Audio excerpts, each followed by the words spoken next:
Hello, everybody, and welcome back to Goblin Viewz. I am your titular goblin, and today we've got a two-packer, a twofer. We got a doozy for you. We got a doozy.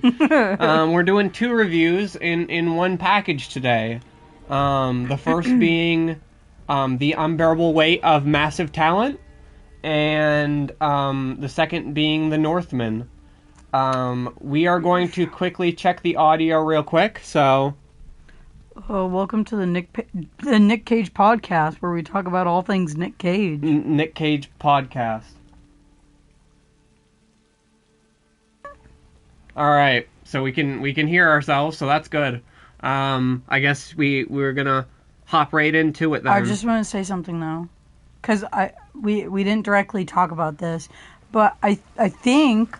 our intention that we have communicated psychically with this sort of review is that we will do like more up-to-date movie reviews where we combine a couple movies sometimes, right? Yeah, no, that was something that we wanted to do. Yeah, we have. Well, even without, they don't have to be new. It's like if we watch something, because we watched the Nick Cage movie, and not like we were like, oh, we could do this with another. Because there's just not a lot of content, you know what I mean? And we wanted to see two movies in the same week. So it's like, you know, if we ever just watch, like, The Matrix and, you know, Howard the Duck the movie for some reason. I don't know why. Rich, I ain't watching The Matrix again anytime soon. Well, you know what I'm saying, though. Yeah.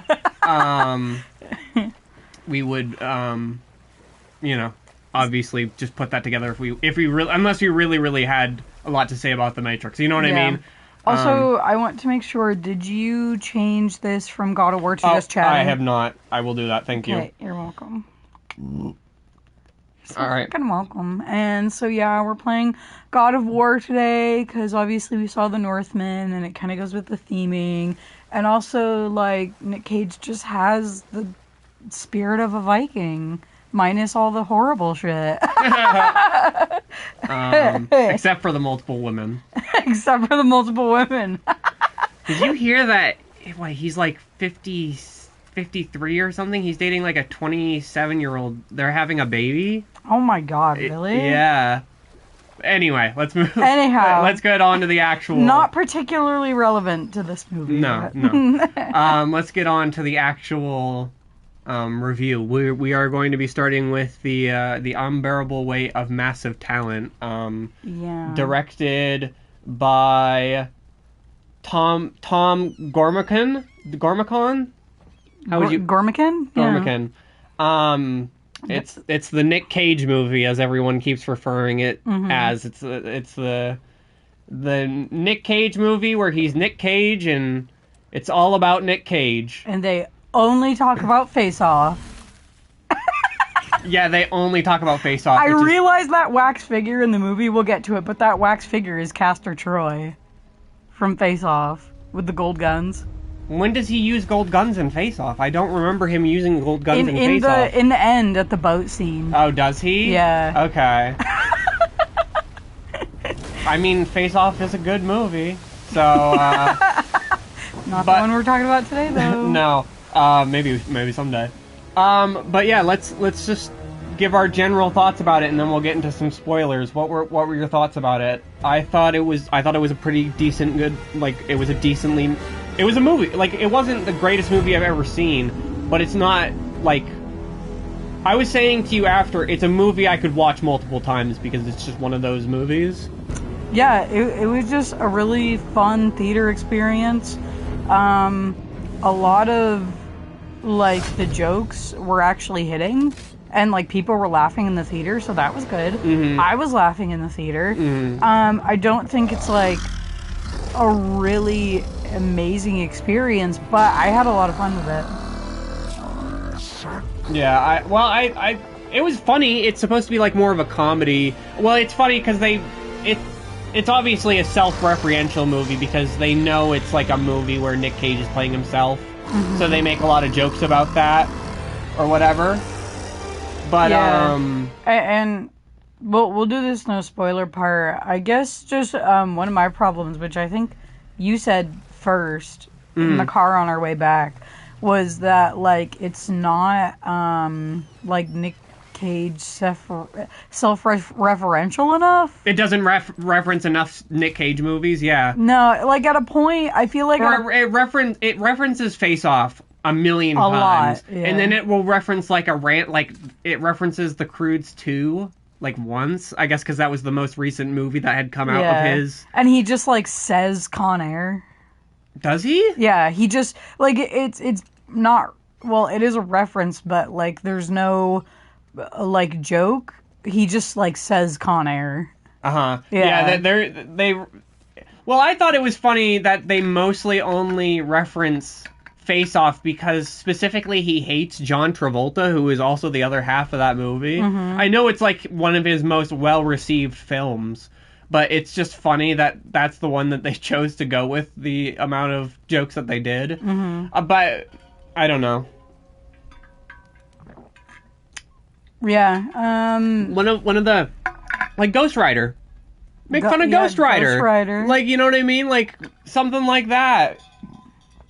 I don't know. Yeah. I thought the acting was pretty good. I think Pedro Pascal is probably the best part of the film. Yeah, Pedro Pascal was really funny. He was the best actor, the best part of the film. He just has this personality that really shines through, where he's, like, so, like, sensitive in the movie. Mm-hmm. And just, like, such a fanboy. Like, his character is such a fanboy of Nick Cage, and it's really funny.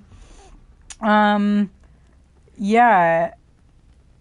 I don't know. I feel like probably the point where, like, it is not so comedic and, like, you really want the comedy is near the end, when it really just does become, like, an action movie. Well, I think, like I was saying I think that's the point, though, is that the movie... because they make a joke about it in the movie, they're trying to hit literally every single, like, genre. Mm-hmm. Like, it's a comedy, it's a drama, it's a you know, an action, it's a serious character thriller. Mm-hmm. It's got elements of suspense, you know, stuff like that. They're trying to specifically hit, like, as many pockets as they can, so that it can appease literally everyone. That sort of action movie, though, really does put me off, though. Where it's just like... It's literally just like, oh, great. Stupid bullshit. Yeah, it's like, oh, great. Like, we were talking about Tom Cruise after. Oh, great, I'm watching a Tom Cruise movie. I fucking hate Tom Cruise movies. Well, it's like... Hot take. Like later on in the movie, there's a... I guess... Can we just start talking about the movie? Yeah, we're gonna do spoilers now. Spoilers! Yeah, spoilers for The Unbearable Weight of Massive Talent. Mm-hmm. But the wind was howling and made me... I was like, what the fuck is that? There's, like, a point where... I guess I won't, like, necessarily spoil this because it's, like, a huge point, but one of the characters tries to, like, sacrifice themselves, and it's just, like, so dramatic and stupid, and nothing comes out of it because the character's just fine afterwards. Yeah. Stuff like that. I completely agree, where it's just like, what was even the point of doing this, you know? Well, and then they play it up for laughs, but then I'm like, this whole section was just not funny. You know what I mean? Like, the whole action section, not the entirety of it, but most of it, I'm just like, this is literally just an action section. And the action's not even really that extravagant. Nothing really exceptional happens during those bits. Yeah. I guess let's just start talking about the movie. Obviously, the movie's it's about Nick Cage, and he's himself being an actor and whatever, but he's, like, down and out, right? And the whole point is that he gets hired to go to Pedro Pascal's birthday for, like, $1 million or whatever. Yeah. And he gets, like, hired by, like, enlisted by the FBI or CIA, whichever. FBI to like investigate Pedro Pascal because they believe he is a gun runner. Yeah, like a gun dealer who kidnapped the daughter of a presidential candidate of Catalonia, which I was kind of weirded out that in this movie they like didn't make up like a fake place for that sort of thing. You know Why what I does mean? it feel too real? Is that like a? Well, just because in Spain, like, so Catalonia is part of Spain. In the movie, they make it out kind of like it's its own separate country or whatever. This doesn't really matter to the movie at all, but Catalonia is like a separate region that wants to be independent with like its own language. So I was just like, oh, that's weird, because most movies, especially like going to the action part, like action movies like make up a country. They're like, yeah, this is like Iran without being Iran. Yeah, true. I get you. Yeah. But basically it's just like him trying to figure out if Javi, which is Pedro Pascal's character, is actually bad or not. And he obviously he's not. It turns out his cousin is, right? Yeah. Which I thought that reveal was kind of not like super clever, but I thought it was done. I don't know. I don't know. I don't know what I'm trying to say with that. Okay. But that he's the sacrifice character. He like jumps out of a moving car, and then Nick Cage and him have like a bout where they're, and like that's funny. You know what I mean? Where they're like, "Oh, I can't let you go." Well, it's more funny when they do it earlier, I guess, when they're on the drug trip. But yeah. But yeah, they fucking save the president's daughter. And dude, just like in, or no, that's a Harrison Ford movie. And yeah, that's like the basic plot of the movie. I guess some highlights is like, oh yeah, you were just talking about it. Yes, the LSD trip. Yeah, so throughout the movie, Nick Cage and him actually become like the bestest of friends, because they have like a whole lot in common together. Yeah, like movies, and they kind of unlock aspects of each other's personality that they didn't know were there before. Like, there's this whole running joke about how Javi's third favorite movie is Paddington 2. And then he makes Nick Cage watch it, and Nick Cage is like, Paddington 2's fucking amazing. Yeah, you probably saw that clip floating around on Twitter. Because it is a really funny part. I had already seen it on Twitter, but I still thought it was funny watching it in the theater. But yeah. Well, it's funny because it comes around full circle. Yeah. And we'll talk about that in a second, but go ahead with your point. There's like a lot of, I would say the funniest jokes for me is the jokes where like Nick Cage is like 100% sure that Javi has figured out he's working for the FBI and he's gonna kill him. Like on the drug trip, before they go on the drug trip, there's this room that Nick Cage wants to get into that the FBI agents have told him they think the president's daughter might be in there.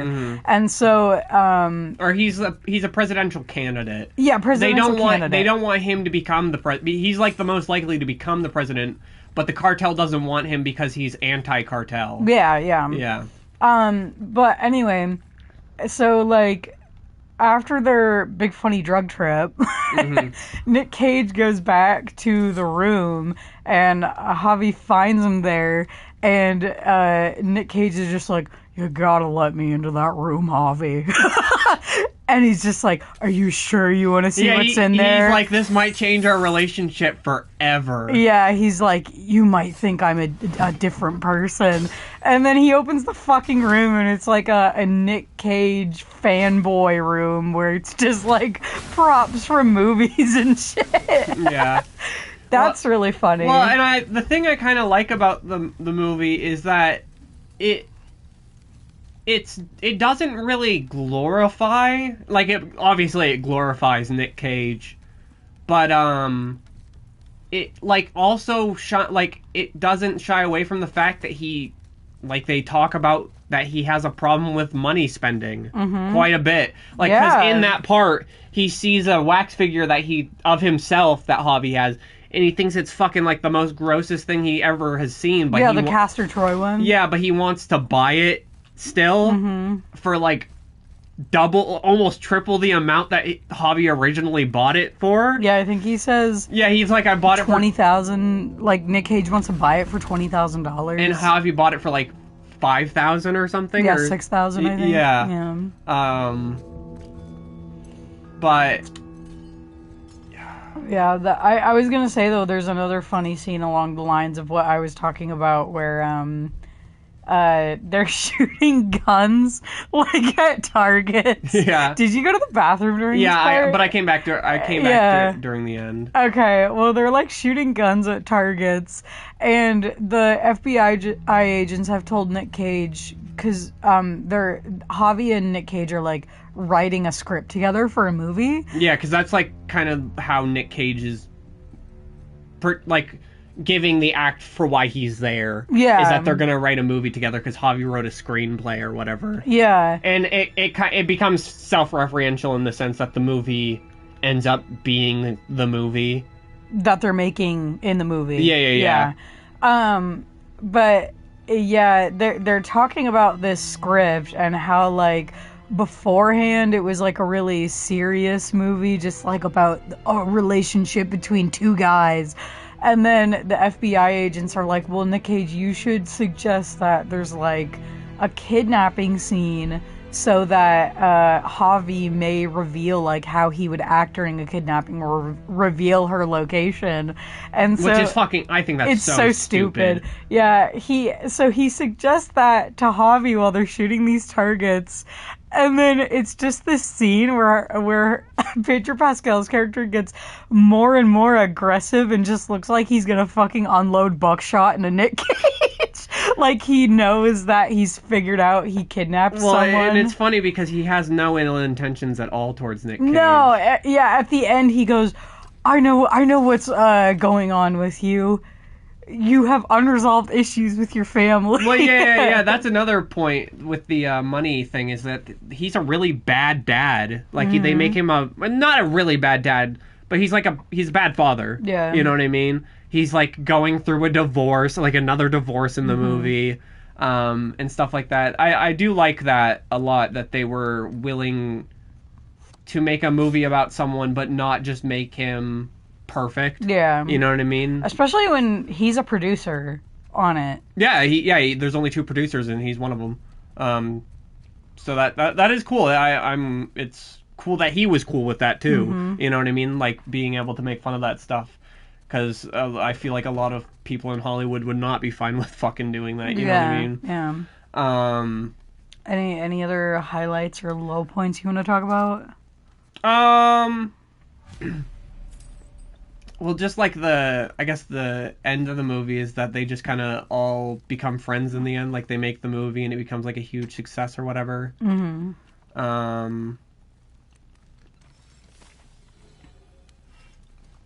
I thought I had something. Do you have anything else? No, my conclusion is just that like, it had ups and downs. It was mostly ups. More the ending. Yeah, the last act. Well, yeah, the last act was not that great. Yeah, it was losing me. But I still enjoyed it. Like, I didn't fucking hate the ending. Yeah. And it was just that I already knew what was going to happen at the end. I knew they were all going to make it out of this situation and be friends in the end. Well, Javi could have maybe died. Yeah, you know I didn't think they were going to do that, though. Yeah, it's supposed to be like a fun comedy. Yeah, so... but yeah, overall, I thought it was a pretty satisfying theater experience. Just something fun to watch. I had a really good time. And like I said in the beginning of this review, and like I said to you after that, it's just a movie you could just sit down and watch, because it's like, if you like Nick Cage, you know, it even has like in that room they go into, there's like that fun little Nick Cage pillow that a lot of people in, like when I was in high school, used to have. Yes, shit. I had that sequin Nick Cage pillow. You know what I mean? It's just it's got fun stuff. If you like Nick Cage, you're gonna like the movie. I guess there was here. I remembered what I wanted to talk about. Yep. Nick Cage the young Nick Cage. Nikki. Yeah, Nikki. There's this running gag in the film where Nick Cage, and I'm glad they didn't show any of these, because I don't think that was in the trailer. I think that some of the best bits come from with Nikki, comedy-wise. I'm glad they didn't show him in the trailer, but it's basically he talks to a young version of himself. He's like really cocky and... Well, yeah, he only looks out for himself, but it's like a deep fake. Would you right? Or like a de-age? I don't know exactly what the technology is they did there, but I kind of younger... hope the Corridor crew do like something on that, because I have no idea what kind of technique that would be. But it's like a deep fake de-age where it's a young version of him. With like long hair and stuff? I'm thinking it has to be a deep fake. Like there has to be another person there, because the first time they're together... No, I think it's him. You think it's him? Yeah, no, it's him. No, that would totally be him, and it would make it easier because they could just go off of his face and make it younger, just like with Robert De Niro and... Yeah, but So it's got to be it's probably a de-age. The first time they're together in the car, we see both of the fronts of their faces. Yeah, dude, you just film both of the scenes different and splice them together like you would do with like a twin movie, you know what I mean? Yeah. Yeah, I guess so. Yeah. I guess... But what did you have to say about that? Oh, no, I wanted to give... I like those scenes a lot. I think they're the funniest scenes, and I think... the CG at first, because whenever you see anything like that, you're always like taken aback because you're like, this isn't right. Yeah, this person is not this age anymore, or like, you know, in like Star Wars cases, this person is not alive anymore. Stuff like that, when it usually comes to de-aging of people and stuff like that. So it threw me off at first, but I thought the CGI was fine. And I like those jokes. I just wanted to mention it because it's a good like running joke they have in the movie. I wish they did it a little bit more though. Man, I don't know what it is about me, but like for some reason, unless it's like a movie with a lot of CGI, I do not notice like you do. Like, I saw the other Nick Cage and I was like, oh, that looks great. Well, I guess it's just because I film making stuff. Yeah. You know what I mean? Plus, I watch a lot of the Corridor crew stuff, and I do notice it a lot more now, too, because of that. Yeah. I should watch those videos. Those always seem interesting when you put them on. Oh, they're really good. But, yeah, no, I was... I didn't think it was bad. Like I said, at first, like I was saying, at first it threw me off. But the more I watched it, the more I was like, this is... Well, because it's like, when you see... Have you seen what, like, the Star Wars versions of these characters, like, when, like, they have the young Princess Leia in Rogue One? Okay, those clearly stood out to me. Well, that's the thing, like... When you see that, you instantly... And then you see another version of it, you instantly kind of process of association. You know what I mean? Well, I guess my thing is, like, I always notice it in CGI heavy movies like a Star Wars movie. I always notice it in, like, Marvel movies. Like, I always bitch about CGI in Marvel movies because I just, like, 75% of the movie is CGI. Yeah. But if it's something like, and we'll get more into it, like this movie or The Northman with, like, CGI blood, I'm just like, I don't even notice it. Yeah. I just don't fucking notice it. Yeah, so I guess let's rate the movie. What would you give it? Yeah, so on my Letterboxd... And would you recommend it? Yes, okay. I would recommend it, would you? Yeah, I would probably... I could see... Like, I think about people in my life when, like, I recommend a movie like this, and I'm thinking of the people I know, and just, like... that to sit down on a Saturday and watch this with family and friends, they would probably have a pretty good time. No, my fucking family would love this movie. Yeah, and like my friends at school would probably like this movie and think it's funny. So I would definitely... Yeah, no, you could sit down with like any friend. Like if your friend even has like a baseline knowledge of some Nick Cage films, like because they bring up National Treasure and stuff a few times. Yeah, you know. And it's just like, unless it's someone who is literally like 10 years old and has never seen a Nick Cage movie. Which, I mean, this movie is already like PG-13. You don't need to show it to a 10-year-old, but I'm just saying. Yeah. Most people know about Nick Cage, and I think they would have a fun time watching this movie. I completely agree. Yeah. And this might make you a little sad, but on Letterboxd, I gave it a 6. No. I only gave it a 7. Yeah. I think. Yeah. So I would give it a 7. It's a well-made film. It's not like crazy. You know, there's a few cool shots that they do sometimes, like there's some cool transition shots they do and stuff, but... Yeah, and a fun slow-mo shot and stuff. Yeah, but there's nothing... Nothing insane. Yeah. And I just want to say, because I know if we ever get any sort of popularity, I will be bitched at ruthlessly for, like, 6s. So I just want to say, in my book... 6 is on the higher end of the scale. A 6 is fucking good, okay? Mm-hmm. No, yeah. End of story. Yeah, no, it is. Alright, so do we want to move on to the Northmen? Yeah, let's move on to the Northmen. So obviously we're going to just do general thoughts and stuff. So we have the Northmen, directed by one of my boys, Robert Eggers. Oh, literally one of my best friends, bruv. No, I just love Robert Eggers. He's the director of The Witch and The Lighthouse, if you've seen either of those films. The Lighthouse is one of my favorite films, like, ever made. One of my favorite horror films. It's so good. And I guess, yeah. What did you think about the Northmen?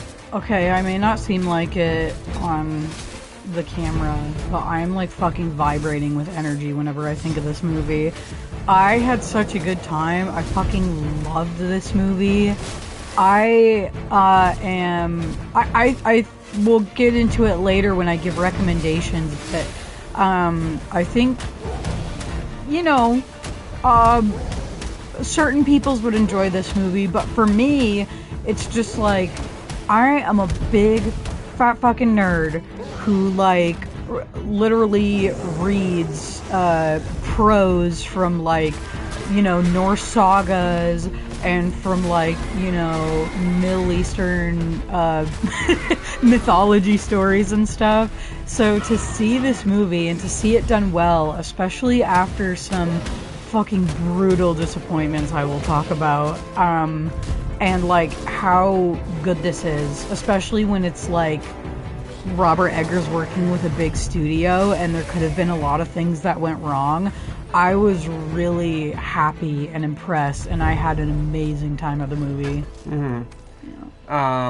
Yeah, I mean, I thought the movie was really, really good. Sorry. You're good. I, for some reason, had some reservations where I was just like, I hope the movie's good, which were kind of instantly, like, the second the movie started, I was like, this movie's gonna be good. Because the cinematography is, like, top notch, as it always is in a Robert Eggers film. The acting is all really good. The story, the way it makes you, even though I don't know as much as someone like Akasha about, like, Norse mythology and stuff, I didn't feel like an idiot watching the film. I understood what was being, like, talked about still. You know, not to, like, the greatest depth where it's like, because I didn't even know this movie was, Akasha was telling me, is based off of a myth or whatever, like a story, a tale. It's called like a saga, like a Norse saga. Yeah, like, it's like a really long poem that is like a story about like battles and kings and stuff. So I didn't even know that. You know what I mean? But some points I will deduct, and it's not terrible, because there's not quite a bit. There's some uses of CGI in the movie, and there's some pretty egregious uses. Some really bad looking shit. At least I will grant you that. It's only like 2 or 3. You know what I mean? I do not like how the world tree looks. Yeah, that looks bad too. That's probably the worst for me. I mean, when it uses it solely on itself, like with the imagery of like, you know, the Valkyrie flying into the gates, that looks good. Yeah. But when it's like the floating up where it's showing like the family tree, that does not look good. Yeah, that's supposed to be like the world tree. The other one is like flying into Valhalla, which, you know, it looks fine. Definitely not as bad as the tree. The tree looks pretty bad. Like when there was that one shot where they're like on the boat and it's like the boat's floating up towards the tree. That looked good. That was good. Yeah. So I don't want to say because like I said, there's a few things here and there. Mm-hmm. I was just looking as well, and apparently this whole film was filmed in Ireland. Really? Yep. Okay. Not even Iceland? No, I'm just joking. Ireland is gorgeous, and you can see it in the movie. The movie also makes it look terrifying. Yeah, but action is really good. When you are like the brutality, because the main character is supposed to just be like a really big, brutal Viking man. When he fights people, he fucking beats the shit out of them, like awfully. Just like crushing shields and... Well, yeah, like with his bare strength. Yeah, half the time he's not even using a sword. Like there's a scene where he fights literally with like the sword in the sheath. Yeah. And he's just like pummeling people. Yeah. It's fucking nuts. Do you think that should be enough for... We want to move on to... Yeah, I just wanted to say, though, on the point about the action is really good, but I don't want people to be misled and think that, like, oh, this is an action movie. I fucking love action movies. Oh, yeah, that was one of the things I said to you, that I was like, oh, a lot of people are probably, like... People, like, above the age of, like, 35 who went into... A lot of, like, probably went into this thinking it's, like, an action film. Mm-hmm. There is action in the movie. There's quite a bit of action. But it is not an action film. Yeah, a lot of it is about, like... Slavery, Norse religion and practices. Mm-hmm. There's, like, a lot of loyalty rituals. to your blood. Yeah. There's, like, destiny, fate. Yeah, like spirituality. Like how much of destiny actually dictates your life, you know? Like you don't see that shit in like a James Bond movie, you know, destiny dictating your life and shit. I want to say something so that I put a pin in it so I remember it for later, but like the conception of destiny, and I think part of this, they try to go a little bit with like the story of Oedipus, and famously in the story of Oedipus, he cannot escape his destiny. In this, to me, we'll get to it, but it seems like my interpretation is that destiny literally only changes in this movie, and the main character gets a grip on it because he thinks of it differently. You know what I mean? Mm-hmm. Like at the end. Yeah. No, I completely agree. Mm-hmm. But do we want to move on to... Yeah, do you want to get into the story? Well, hold on. Before we move into the story, I think we should do... Disclaimers? No, we should... Well, obviously we're going to do spoilers, but we should do a quick Goblin views of the Green Knight. Okay. Because...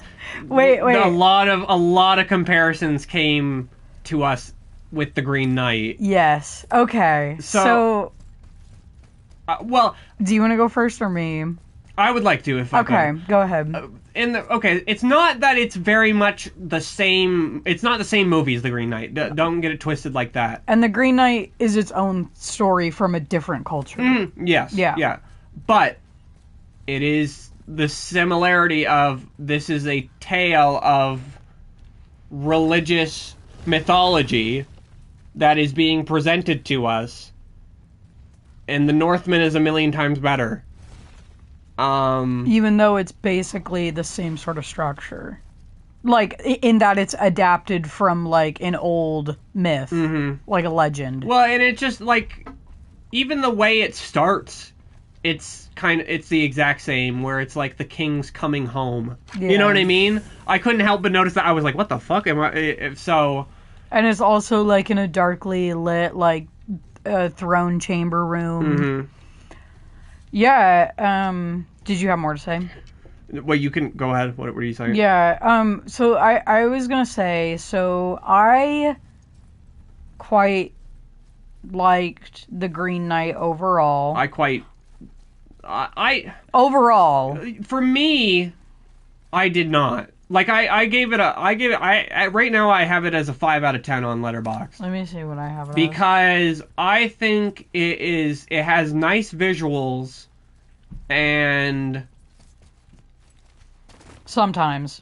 Well, yeah, like that fucking giant part. Yeah. If you've seen the Green Knight, you know what I'm talking about. It looks so fucking bad.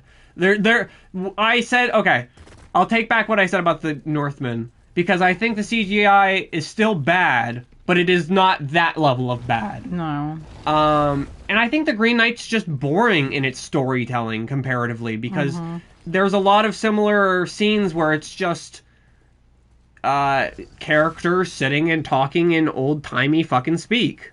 Yeah. And the Northmen just grips you so much harder. And even though the language is spoken in somewhat of an old-timey way, it's very understandable.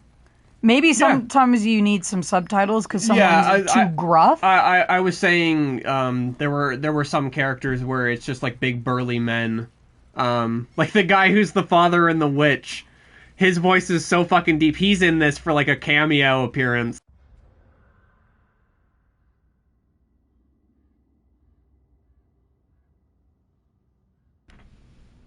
Hello. Sorry that our kitty is so naughty and bad and knocks over glasses of water. Literally a pint. Yeah, he just soaked our floor. That's the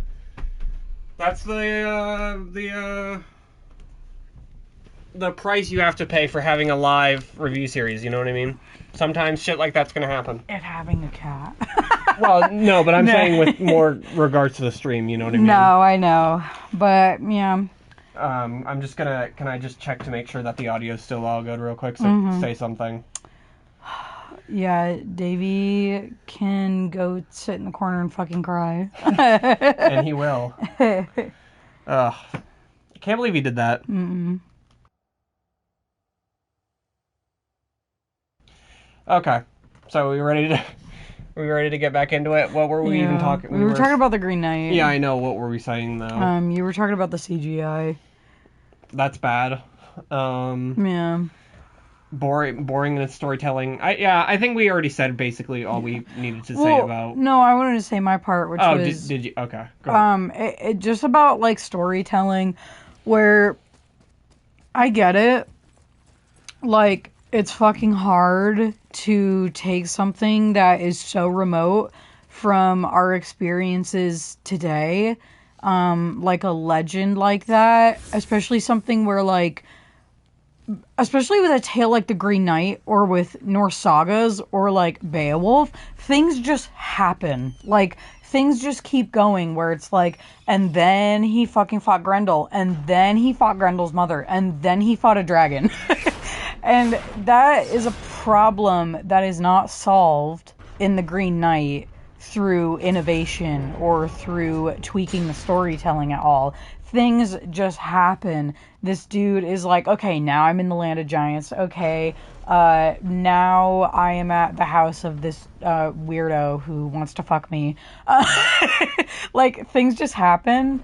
And I feel like this story could easily fall into that as well, but it is drawn together with coherent themes and adapted so that like the mythical things and like the creatures and the spirituality are like horrific. And I think that's the way you should do it. I think it should be like, because like, people are just on drugs this whole movie and, like, pumped up with adrenaline and freaking out. You know what I mean?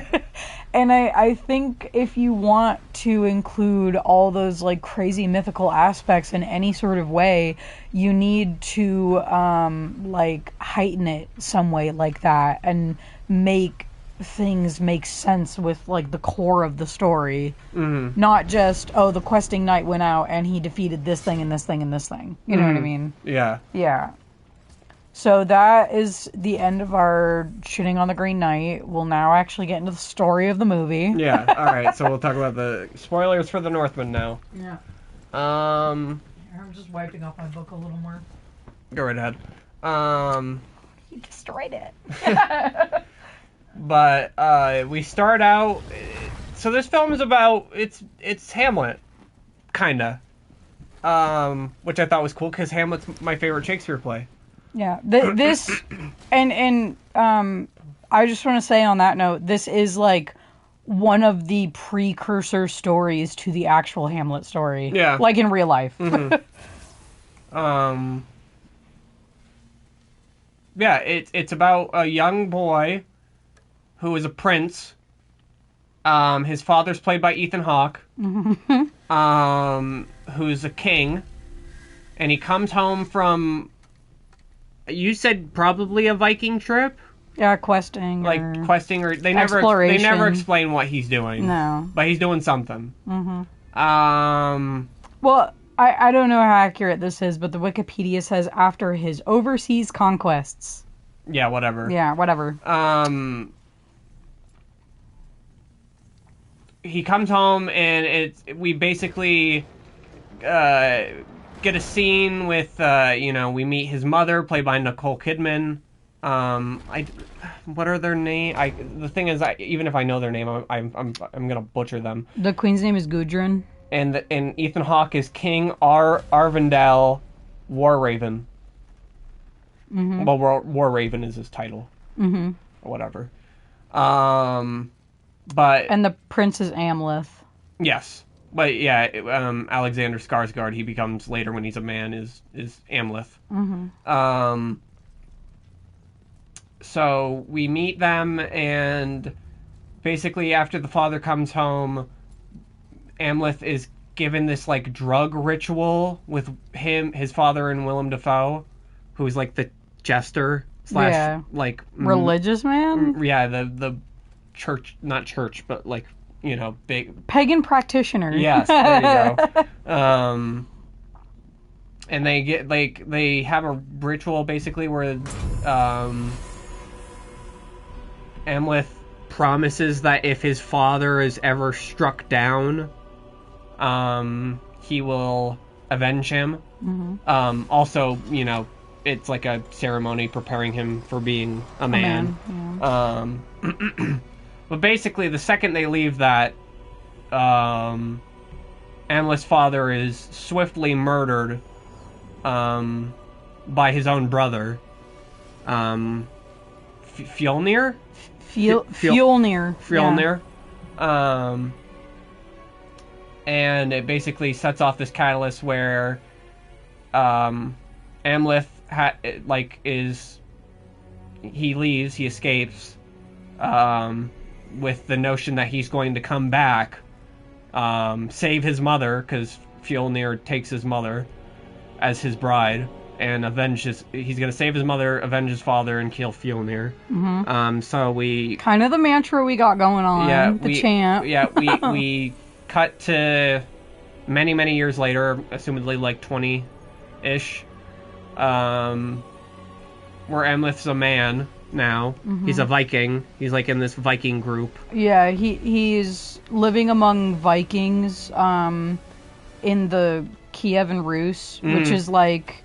I believe in this story, so the Kievan Rus is like the precursor to a lot of Slavic nations like Russia and Ukraine and stuff, and I believe they are in like the territory of Estonia and Latvia, like the Baltic Sea. Yeah. But yeah, he's like a berserker, but not like a bear berserker, because I think most people think berserker and they think bear. Like, even in The Witcher, they're bear berserkers. And it's not like in a mythological sense. He doesn't actually become like a wolf or whatever, but it's like a tradition where they take on the characteristics of a wolf, and that makes them like insane, ruthless warriors because they're like conjuring the identity of animals, which is what he also did in the ritual with his father to become a man. The point was to go from being like a primitive animal to being a man. Yeah. So this is kind of his Lion King Hakuna Matata point.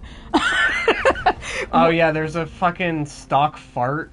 There's like so there's like a fart in the movie that's just an actual fart, and it's not played for a joke. But the fact that it's a stock fart makes it a joke, and I don't like that because it just sounds awkward and stupid. Yeah, that's during the ritual with Willem Dafoe and his father. Yeah, when they're like drugged out of their minds. Yeah, but so he, I guess, like thematically, I'm thinking at this point, like, this is his point where he's not accepting his responsibility, like in The Lion King, which is also based off Hamlet, where he's not thinking about like avenging his father or anything, and he's like been reverted back to like that beast identity instead of being a man, like being a human being. Yeah. So, he basically decides to leave the Viking tribe that he's with, because he's reminded of his destiny by Bjork. Yep. And I guess I'll elaborate on that. Bjork is... She sings him a handcrafted song for him. No. What is she? She's like a spirit of destiny?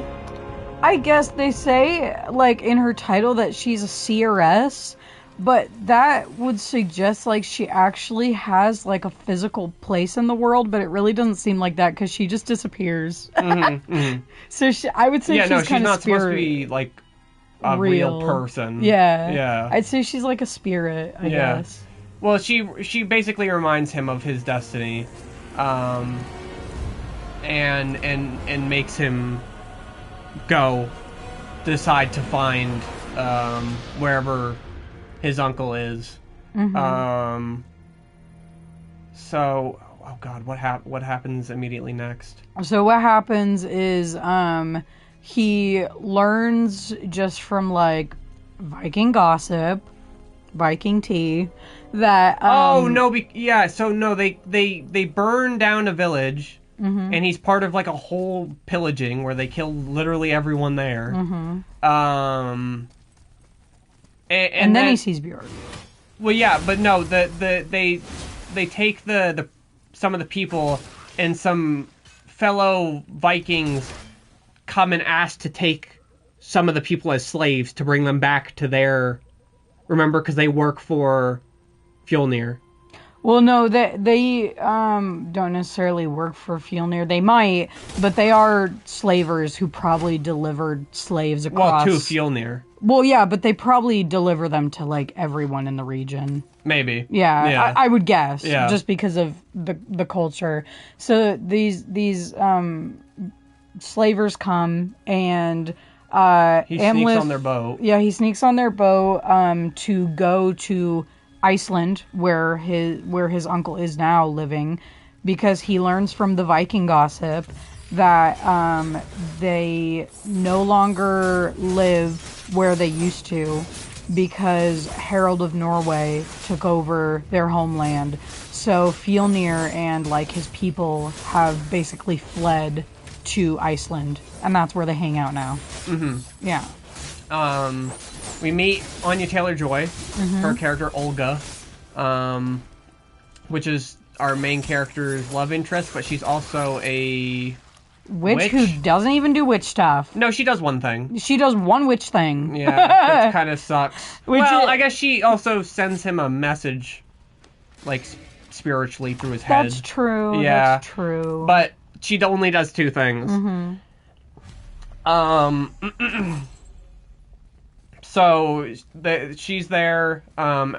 basically she helps him, and they become these slaves that they go there, and now their plan is to kill Fjolnir and save his mother, obviously. So what we get there and we learn that the mother and Fjolnir had 2 children. No, they had 1 together. Well, who the fuck is Thorin then? The baby from the beginning. Oh, that's his son? Yeah, it's just his son. Well, they're half brothers. Yeah. Yeah, but yeah. So in the beginning, Fjolnir is with a baby. That is the older son that he has, and then he and Gudrun, Amleth's mother, had another son who looks probably to be like 10 or 12 or something. Yeah. Yeah. So we basically it's like a string of Amleth can't kill Fjolnir yet because his destiny foretold that he would kill him on a lake of fire. And it's this whole thing that he can't challenge his destiny like at all. He gets this sword, what is it called? The Nightblade, right? It's called the Undead. Well, it's also called the Nightblade, right? Because the chapter's called The Nightblade Feeds. That one chapter. Yeah. Yeah. But basically, we should talk about when he gets the Nightblade. So yeah, that's cool. It's a fucking Dark Souls boss fight. Yeah, talk about it. Yeah. So he goes to like a underground temple thing. Yeah. So Willem Dafoe's character got fucking owned to death by Fjolnir because he didn't like him because he didn't think his jokes were funny. Which is true. And there's like a new witch, like a guy witch, who has Willem Dafoe's head. Which props to the prop guy who made the Willem Dafoe skull, because it looks exactly like Willem Dafoe. Yeah, it looks like Willem Dafoe. Like the head's eyes are gone and they're replaced with like white stones. And there's this really cool scene where the witch is like channeling the spirit of Willem Dafoe's character and tells Amleth about this sword that he needs to get, which can only be drawn at night, and it's found in like a mound of like a long dead warrior. And so he travels to this mound. And I was comparing it to in Bloodborne, where you walk up to Maria and you touch her shit, and then she's like, I'm gonna kill you. Like, she gets up out of the chair and you're like, oh my fucking god. Yeah, so the undead guy fucking fights him, and he overtakes him and beats him, but they do this cool thing where he looks directly back to where he was sitting, and then they transition, and it makes it seem like it never happened, even though I'm pretty sure in a metaphysical sense it did. At least a spiritual sense, the fight happened. It actually happened. Yeah, it was a fight. Like Amleth did defeat him. Yes. Yeah. So yeah, he takes this blade. That was a really cool scene. Yeah. But he takes the blade, and then he basically like unleashes 3 nights of unholy terror. Yeah, where it's like he kills some of them and some of the people there, and he hangs them up like effigies, and to like make them think that it's the wrath of Freya, the god. Right, Freya. Yeah, Freyr, which is Freya. Yeah. And then the fucking on the last night, Anya Taylor-Joy. This is one of the only instances of magic. She conjures a drug mushroom that they drug the food with, and it causes like a huge ruckus where Amleth gets a chance to go talk to his mother. Well, actually, I wanted to say before we move on to that, also there's the really cool night where he uses like his berserker spirit to make all the dogs. He like howls and all the dogs go fucking nuts. Yeah, they and freak kill out. everyone. Yeah. But I also it's fucked up for the dogs though. It is fucked up. Those dogs die. I also wanted to point out how cool like the mushroom thing is, because what happens is I'm pretty sure it's the berserker mushrooms, because that's what, like, they would use to embody that spirit, is like those drugs.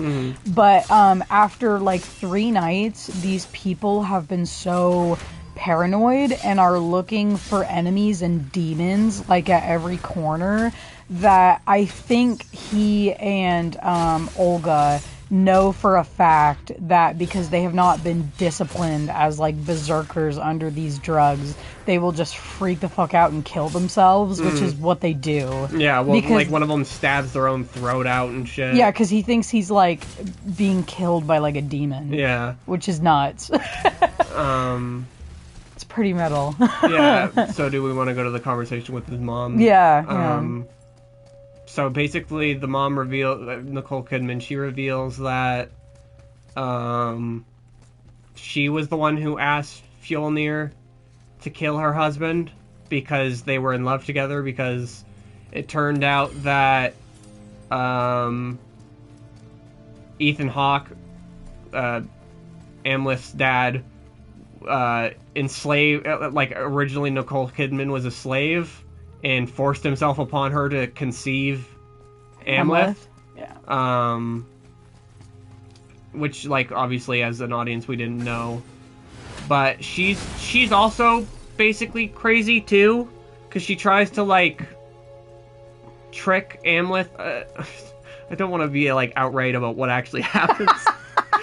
On Twitch, yeah. So there's a little bit of an Oedipus thing going on. Yeah, she tries to, like, Oedipus him. Yeah. And fuck with him really hard. That's a good way to put it, Oedipus him. Yes, yeah. He wants that Oedipusy. No, he does not. No, he does not. He does not. Don't fucking put my man in a bad light, dude. Yeah, no. Even though he murders indiscriminately. And also, like, it's kind of implied that, like, she does not necessarily want that either, but she's trying to confuse him and make him... it's not, I don't think that it's a tactic of her actually trying to get with him. It's a tactic of making him go away. Yeah, and making him feel like, oh, you're a fucked up person for, like, trying to ruin what I have here. Yeah. Yeah. So, yeah. So he flies into a rage, refuses to kill her because he says he won't kill a woman. This changes. He doesn't mean to. He doesn't mean to, but this changes. He says he won't kill a woman, so he goes and stabs the sleeping older son of Fjolnir, Thorir. It's funny because it's like, when he does it like when you're angry and you throw your controller. Yeah, it's like there's like a nonchalance about it. He like just huffs and puffs. He just fucking grabs his sword and plunges it right into the back. Like, so he kills Thorir, and so then we kind of get to like the last act of the movie where so he has been revealed as Amleth. They know that he's not just some random slave anymore. Yeah, they know that Olga's a part of it now, so he escapes into the night, but in the morning, they basically plan to kill as many slaves as they can until he is found. Mm-hmm. Or whatever. Mm-hmm. And they're just straight up gonna kill Olga. Yeah, and he shows up, and he took Thorir's heart. Mm-hmm.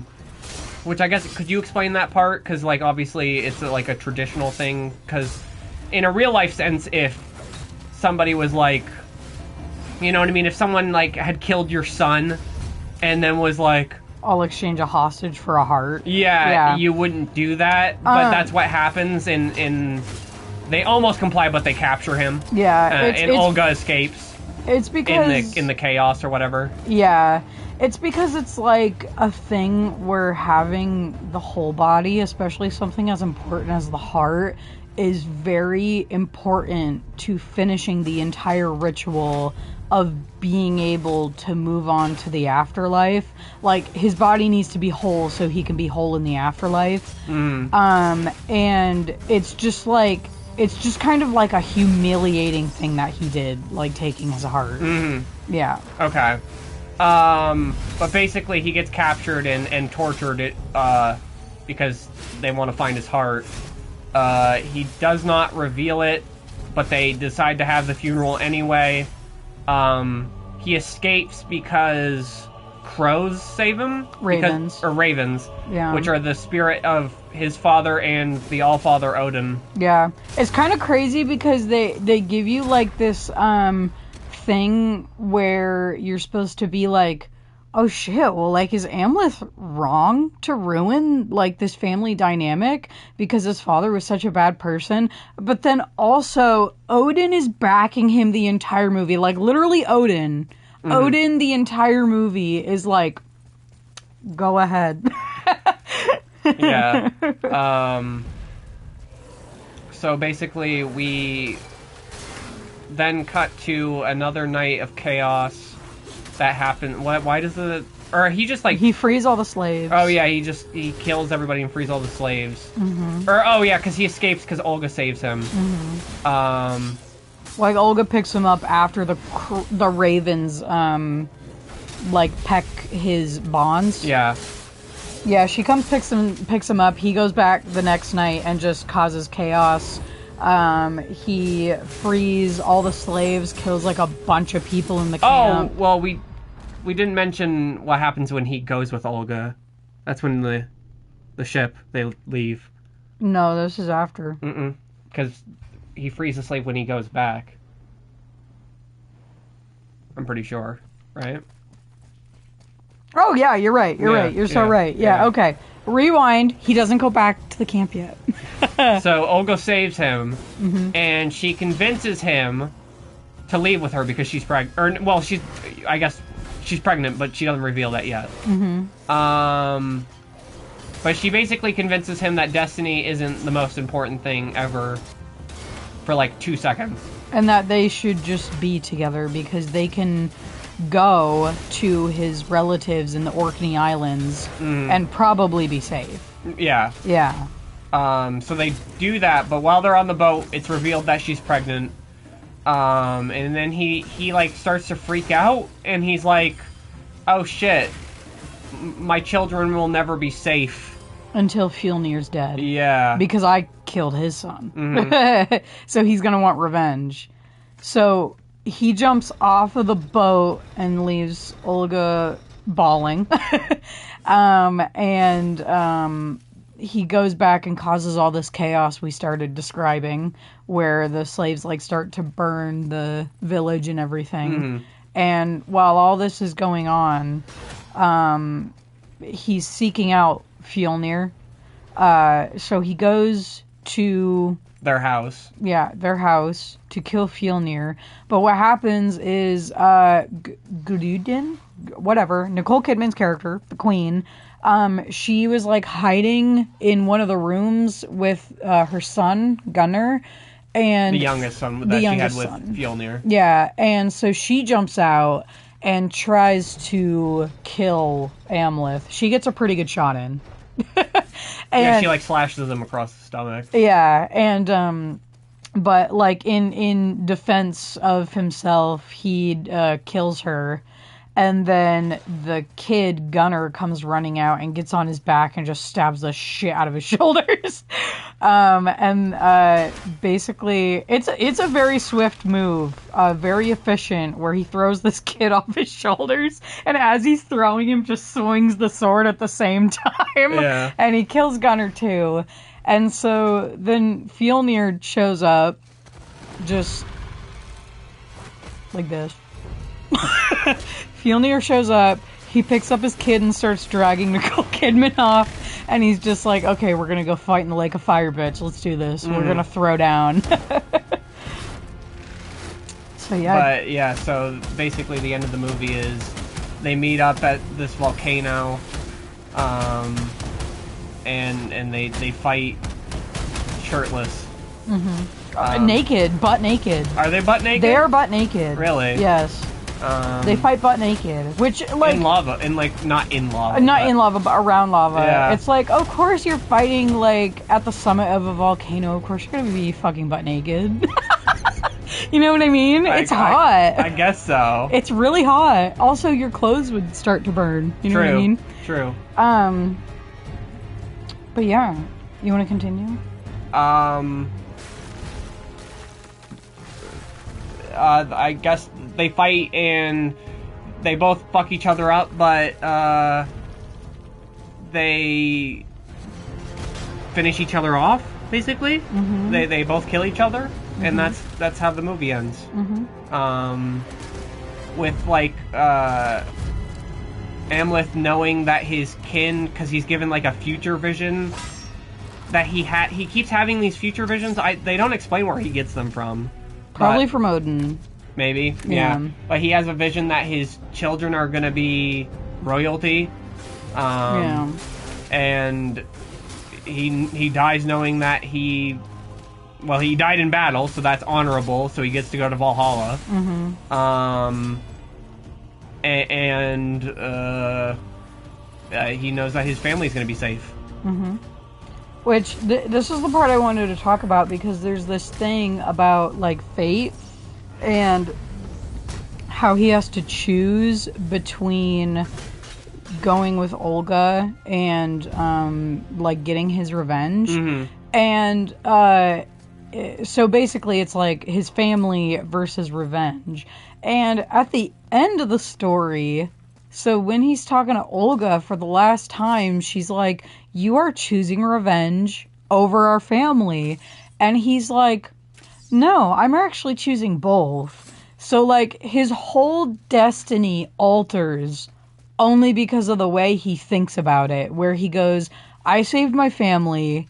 My daughter is going to be, they keep saying the Maiden King, which is like a mythic Icelandic thing, like an archetype that's really important, like a really important figure.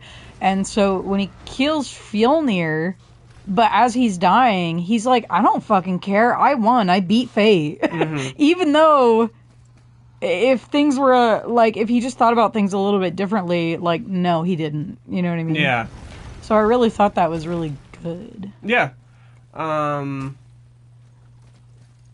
I guess since we're at the end, going back, the egregious part of CGI that I wanted to talk about is when Ethan Hawke dies. He gets his fucking head cut off by Fjolnir, and it looks so bad. I don't even know how to, like, explain, like, how bad it looks. It does look pretty bad. But yeah, any other thoughts? Anything else? I just thought, like, now I can talk about it a little more in depth, but, like, these elements of, like, magic and stuff, like, Robert Eggers has already proven that he can do magic and, like, surrealism in a way that's not jarring while still keeping the story somewhat grounded. Because he did that in both The Witch and The Lighthouse. Like, in The Witch, the devil literally exists. And witches literally exist. And in The Lighthouse, there are literally mermaids. And the light is literally, like, an eldritch horror. Yeah. So I just love that he can do that sort of thing, that, like, these things can happen and it's not jarring, because I feel like a lot of these things would, even though they're done well, I feel like a lot of people will really be upset that there's, like, all this ritual stuff, and that, like... Well, yeah, because there's multiple scenes dedicated to them. To rituals, which I'm glad. I like seeing it. It's cool. But yeah, a lot of people are, oh, this is arty. Like, if my fucking dad saw this movie, he'd be like, oh, this is so fucking arty, stupid shit. Yeah. Yeah, it's like halfway between, like, an action movie and, like, I don't fucking know. I don't want to say pretentious, because I don't think Robert Eggers is pretentious, but you know what I mean. Yeah. So, a movie some people would call pretentious. Yeah. I don't know. I just really loved it. I love these sorts of stories, and I just get disappointed over and over again. I get disappointed by most Shakespeare adaptations because they become fucking boring. This could easily have been boring. I got disappointed by The Green Knight because it's just a muddled fucking mess where shit just happens, which easily could have happened here. There's the stupid fucking movie based off, oh no, it's the game based off Dante's Inferno. There's a game based off Dante's Inferno, which is just like stupid fucking masculine jerk-off bullshit where it's like, I need to dive into hell and rescue Beatrice. It's like, that is not what happens in Dante's Inferno. And there is like a lot of masculine elements to this and stuff, but I feel like a lot of what Robert Eggers does is subverting those sort of things and being like, if you adhere 100% to these values, they will destroy you. Yeah, because that's the same idea in The Witch, is that their religion is what destroys them. Yeah, and there's an implication in The Lighthouse that because they are like suppressing their feelings, their homoerotic feelings, that it literally ends in both of them like violently killing each other. And I think it's not as heavily present in this movie as it is in the other two movies, but I think that element is still there with the ambiguity of like, is he literally just like ruining a family? Well, no, I think that by the end of the movie, he is supposed to be as bad, if not worse, than Fjolnir. Yeah, and I think I'd say as bad because at least he doesn't own slaves. Like, he doesn't like slavery. Yeah, I think as well. The ending would be drastically different if there hadn't been studio interference. I think Amleth's role in the film would have been darker. You think so? I suspect, yes. Yeah. Just based on what Robert Eggers has made before. Yeah, maybe. Yeah. Well, I don't know. I don't know how he's pretty evil. Like he's like we were saying, he's a part of that. Like, he doesn't necessarily... He's not the one that kills everyone, but he's, like, a part of that... You know, when the Vikings in the beginning all kill those people in that one village, you know what I mean? So... But in the end, like, he basically gets his happy ending. He gets his glory. You know what I mean? Well, so does Fjolnir, though. He dies in battle. Yeah... like, technically, in, like, Norse culture, all these motherfuckers, like, win. Well, no, does Ethan Hawke win? Because he doesn't die in battle. That... He gets ambushed and dies. Yes, he does. You're right. I don't know then. Yeah, that might be, like, insulting. That's what I'm saying. Most people, though, like, even Nicole Kidman and the son, like, I was telling Brian, Amleth pays them mad respect for being like, you died as warriors, you're going to Valhalla. Oh, yeah, because he sees their bodies before he, like, goes to fight Fjolnir. Yeah. And he, like...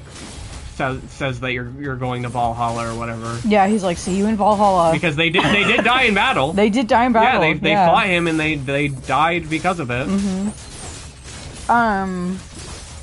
But yeah, no, I just feel like this movie would be a lot more horror-esque and even darker than it already is, based on that thing you told me. Where he said that studio was interfering and stuff a lot. Yeah, and that this is the most pleasing version of the movie. Yeah. And I could imagine someone watching... I don't know if that's the exact quote. He said something like that, though. Yeah, I could imagine someone watching this review, though, and hearing all these things and going, what? This is the most pleasing version? So much horrible shit happens! Yeah.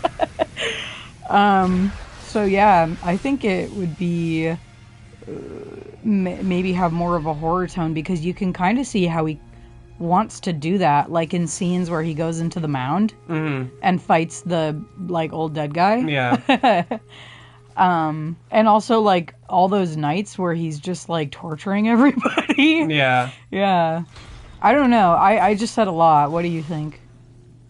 I just think the movie was really, really good. Yeah. Thought the movie was amazing. Yeah, no, I guess, would you recommend it? Well, I just wanted to say as well. Go ahead. It's just really beautiful. Yeah, no, the cinematography is amazing. Yeah, I mean, I don't Besides think... for that, some shit CGI parts, but... Yeah, I don't think anybody expects anything different from a Robert Eggers movie, and apparently this movie was originally $65 million, and then they bumped it up to maybe $90 million. Oh. So I feel like in the end, maybe he got his way and wanted to do some certain other things that required a bit more money. And I think it really pays off because I think he's very clever with lighting. A lot of this movie is really dark. Oh, although, yeah. You better make sure you go see it at a good theater if you go to see it. Yeah. Because if it's not on a good screen, you're not going to be able to see shit. Yeah. It's a dark movie, but, like, you can see everything that's happening. Yeah, as long as the screen is okay. Yeah, as long as you're not watching it on, like, a bullshit screen. Yeah. But yeah, the lighting is great because through like illumination by fire or like the moon, you can always see what's going on. But also the darkness obscures some bad CGI. Yeah. Like there's a CGI fox and... It's not egregious. It's not egregious, no. But the darkness covers it up. Yeah. Like where it would falter. They always put it in the dark, which is what I thought they were going to do in The Green Knight, also a movie with a CGI fox. Like they start with the fox at night and then it just is like in the daytime all the time and it looks terrible. You know what I mean? Yeah. No, I get you. But yeah, I think that's all I have to say. I have been just like sucking this movie's cock for 30 minutes, so. So would you recommend it? Yes. No. Yes. It's kind of hard to say who I would recommend this movie to because I can see a lot of people not liking it. I think a lot of people would really be pleased by the action and think all the other stuff is very interesting. Just because it's me, I would say you would get a little bit more of an experience if you just at least... You don't have to fucking read the saga. You don't. But maybe just read a little bit of background on it and like some Norse culture because it might make it a little easier to digest. But I don't even have that. Yeah. I don't have that, and I thought the movie was... I liked it just as much. I mean, maybe just a little less just because I thought the CGI was kind of sometimes. You know what I mean? Yeah. Like, well, I if don't you're think... interested. If you're interested, definitely. But I don't think That's what I was saying. Like, he just does a good job of not making you feel stupid. Yeah. You know what I mean? Like, it works very well if you don't know that stuff anyway. Yeah, the story is just very compelling. I can see some people being like, what the fuck? This is just Hamlet. No, this came before Hamlet. It's a lot different than Hamlet. It is a lot different, but just they could literally just see that aspect of being like, oh, he's gonna kill his uncle after his uncle killed his father. You know what I mean? Yeah. But yeah, I would say that if you're really into movies, you would really like this movie. And if you're really into history, you would really like this movie. And if you're already really into Robert Eggers. Yeah. Yeah. And maybe some other movies like that have a similar tone, like Under the Skin and stuff like that. Yeah. Yeah. So what would you give this movie? Well, I gave it a 10 out of 10 on Letterboxd. 5 stars, baby. Yeah, I am giving it a 9 out of 10. Could possibly... If I watch it again and I like it, it might be a 10. Mm-hmm. I don't like it as much as The Lighthouse. And you said you didn't like it as much as The Lighthouse, right? Oh, yeah, I think The Lighthouse is better. Yeah. I do. But it's really, really good. Mm-hmm. I liked it a whole lot. And that'll do it. I'd like to thank everybody for joining. I hope that you guys enjoyed. We should be back this Sunday with a Spider-Man review, hopefully. Obviously, we'll let you know if not. Tippy's running around, so that's always fun. And yeah. Bye-bye.